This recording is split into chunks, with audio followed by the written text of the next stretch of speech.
Thank you for joining us for the fourth part of this 4 episode series. Thank you for hanging in there with us as we go on this wild and crazy ride with Samael and learning more about the elements as he sees them and how it is that he is encouraging us to work with them. So today we talk about water. And the opening song is a song that was really in the vibration of water in the sense that Samael is talking about it. And so we'll go kind of right into that. We'll hear that song and then a discussion of what it is that he tells us about water. So I hope that you really enjoy this. And without further ado, our opening song of water.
Water's a little different.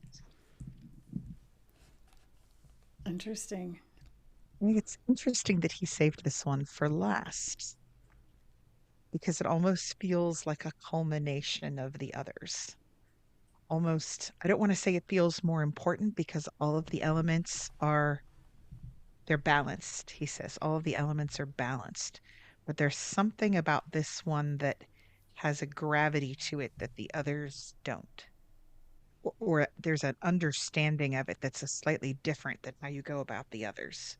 I'm going to do my best. Water, the place of becoming for the human form. There are many things carried in the water: life, salt, stone, a pulse. It is the flavor in the blood, the flavor of the kiss. Without it, the living curl into a husk, and the spirit leaves. It is the element that ties you to your body. When the breath passes, the water seeks the eternal channels in the earth once more. Water, it is tears, emotion, the first cry of the infant, that which carries the seed, that which unites. We all flow to the same level. It is the unfathomable depths of nightmares and the wave of dreams seeking the sun. It is a lullaby in itself, a remembering. Poetry, magic, prayer, art, all of these mix to become water. It is the choking sob of relief or loss gushing through a human's chest, the first remedy and the last. When you feel alone, it is the remembrance of divinity. When you grow too big, it reintroduces awe. Swim in its mystery. It will wash away everything that was never meant to be you. The great balancer. It cleans the aura and settles the shock. Let yourself float and sink in it to remember that even in this incarnated body, you are still music, still vibration. Even in this foreign world, we hold you. You are always home. Wow. I was thinking about that as it was happening, and I was thinking there's nothing that puts you back in your place like the power of the ocean. You can think you're so self important or so powerful, and that can be the same for cities and civilizations and things built near the sea. But the water, the giant waves of the ocean, the power of that instantly put you back in a place of awe. Yeah. We think we are masters of the earth until we are underwater and running out of air, or until we are in a tiny boat on an ocean during a storm and we realize we can't even conceive of what is below and around us anymore. So it's something, and I would be interested to see if Samael has anything to say about this. The first song was, it was like, this is the song that's supposed to be at the beginning, the one that I just sang, and then this next one was supposed to be water and or helping to bring through the water, but it wasn't. It was very specifically like the other was this mixing of elements and integrating of the elements, but it was, this is water. And the end, I was making this form. I was like shaping this thing in front of me that felt like it was this oblong sort of thing. And the word reservoir came in. And I was thinking, okay. And then I had a little bit of mental chatter for a second about, well, what might he say about reservoir? But reservoir is a place where we dam up and try to confine water for our own use. And so I'm thinking, okay, I'm making this reservoir in the air. And then the last motion was this dispelling, it was sending it, blasting it apart and sending it out into the ether and out into the air. And I thought, I would love to know what Samael has to say about that. Let me ask. Okay, he is very chatty today. I put out the word reservoir and asked him to speak on this. And I think this is interesting because he's roping back in things we started to talk about at the beginning of the podcast. Often humans seek to stop the flow, but as you said, what looks like an end goal for this day may not be the path that will benefit and heal. Drop the wall, laugh like the trickster, and let yourself be carried away from the broken stones towards the outcome you may fear. We will catch you, Umshallah. You think you can see the plan. Your sight in this body is limited. Instead, be carried away. Follow the tide to godhood. He's ready to break down that Interesting. reservoir, I think. Yeah, well, it was interesting because I'm seeing it in water, and then it was like, what is this? What is this? And then all of a sudden it was reservoir. And then there was this strong thought of, yeah, reservoir. And then I was thinking, seems very counter to water, which is all about flow. It's like us trying to contain something and hold it and shape it and keep it still, keep it from flowing. And but that's against, it feels like the very nature of water. And then all of that sort of happened probably within, I don't know, seconds. And I had this impulse to just dispel it, and it was like it just dispersed it out into everywhere. I have this very, very strong urge, like the motion is definitely take it and just dispel it. I think that's really fascinating. And it ties back into the beginning of what now will probably be at least one episode, possibly two episodes before this, of, you know, our idea where we were talking about holding our lives and our everything in this state of compassion and asking for what is in the highest good and greatest Yes. well-being, as opposed to trying to will our intention and shape things in the way that we think they're supposed to go, and instead surrendering our will to the divine and to whatever is really in the highest good, no matter what that is, and starting to surrender to not having so much of the fear of what that is. And I find that that's where the resistance in me comes up when I start thinking about, I'm sending Reiki to this event, I'm calling in angels, and I'm asking for support for whatever this event is.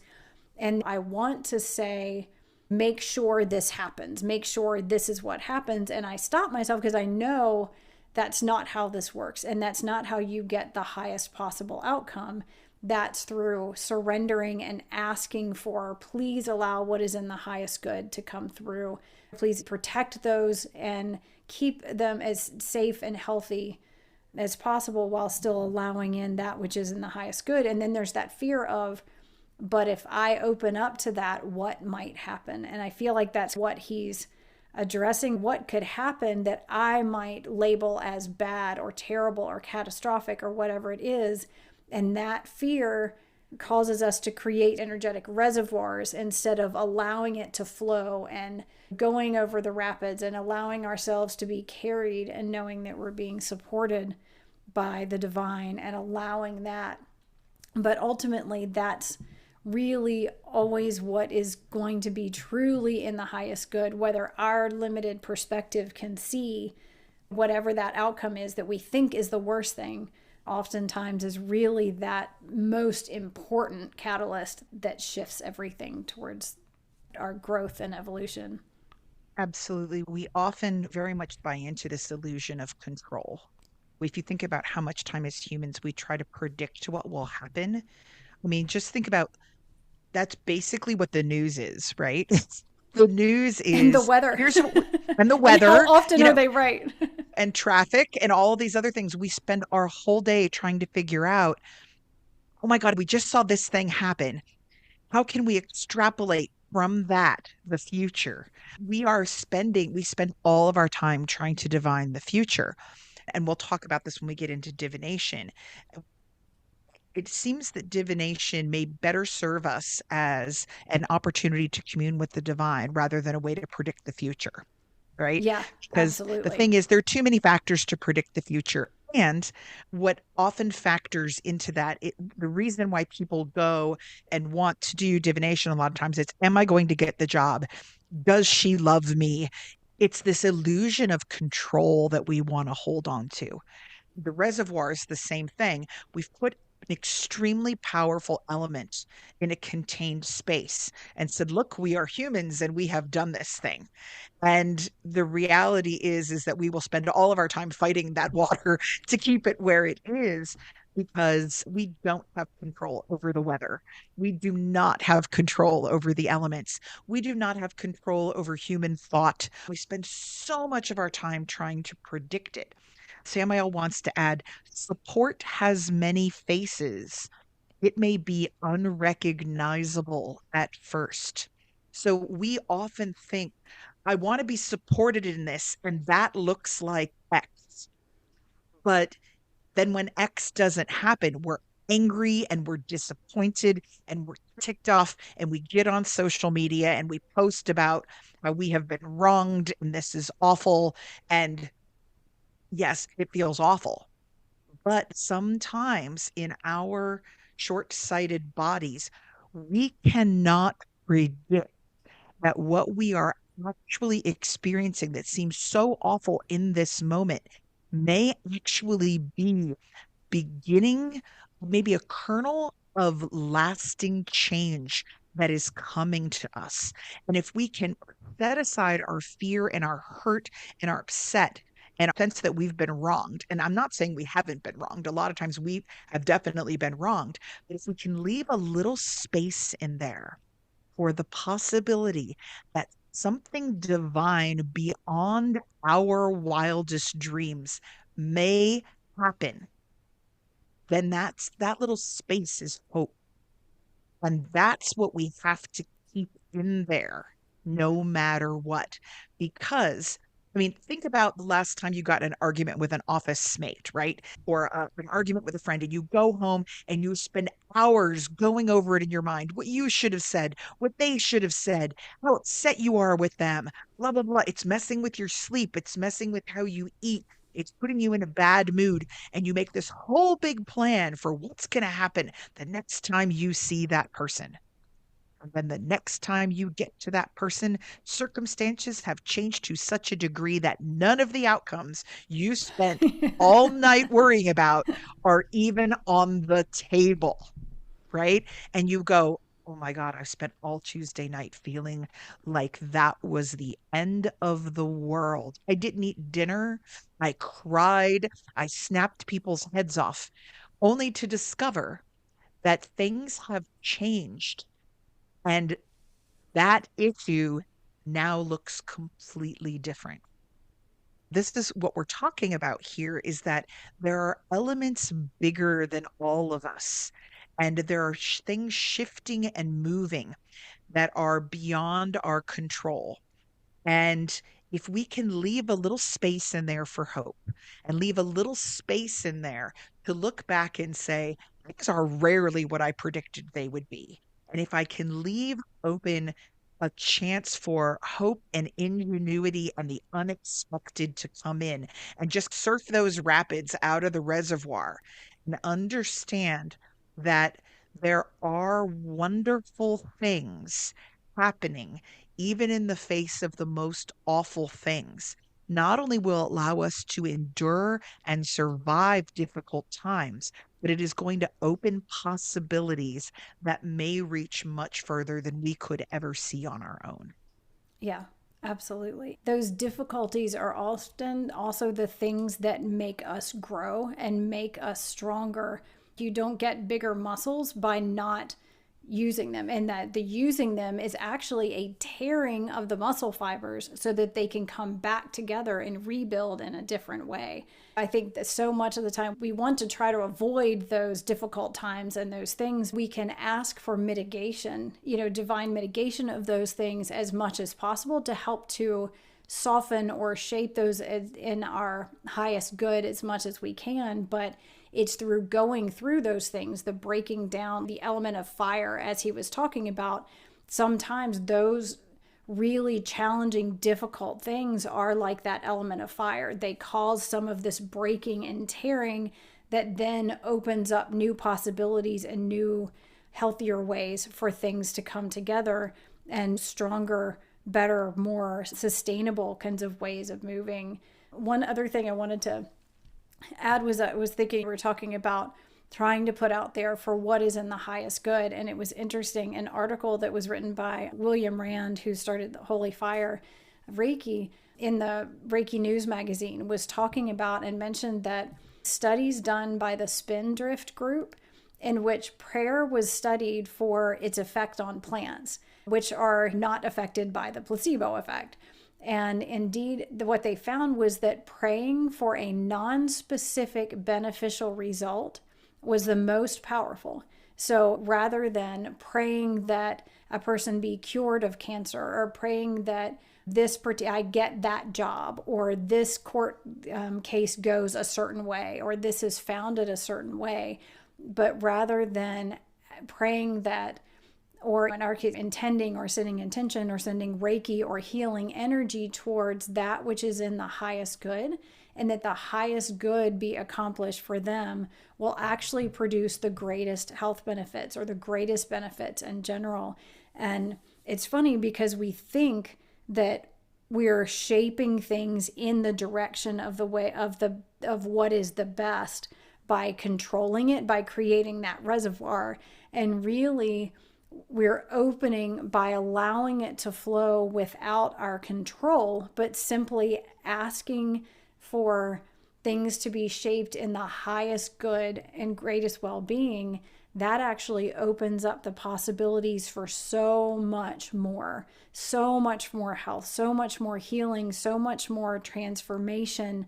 And ultimately, what we really want, it's like, as much as I think I want things to go the way that, I would say, yes, I want this to happen, what I really ultimately want is to evolve as a human, is to meet my potential, my soul's purpose in this life. I would like for that to have it be all roses and sunshine and beautiful things, but ultimately, that's what I really want underneath everything else. And if we can tap back into that, it helps us in that letting go and breaking down the dam. Samael has a closing thought on this for us. He says, "It has been said necessity is the mother of invention. So when you hear yourself say, the world is ending, think next on this. What will I birth in its place?"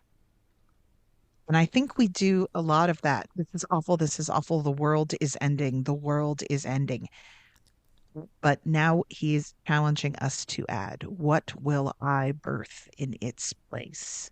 So let's roll up our sleeves together, guys, and figure out, if the world is ending, what do we want the next incarnation? I absolutely love that.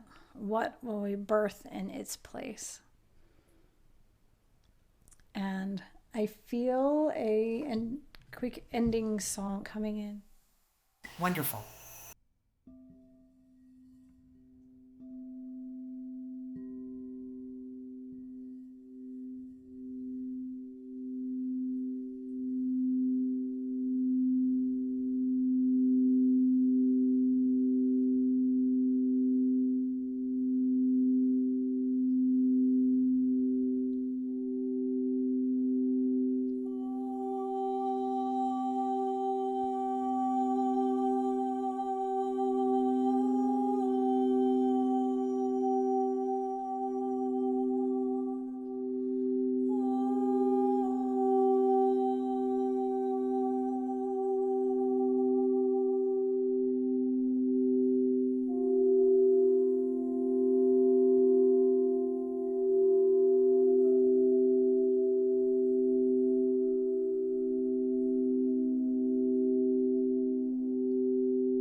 Thank you so much for joining us, everyone, this week as we wrapped up our discussion of the elements with water. We look forward to being back with you next week.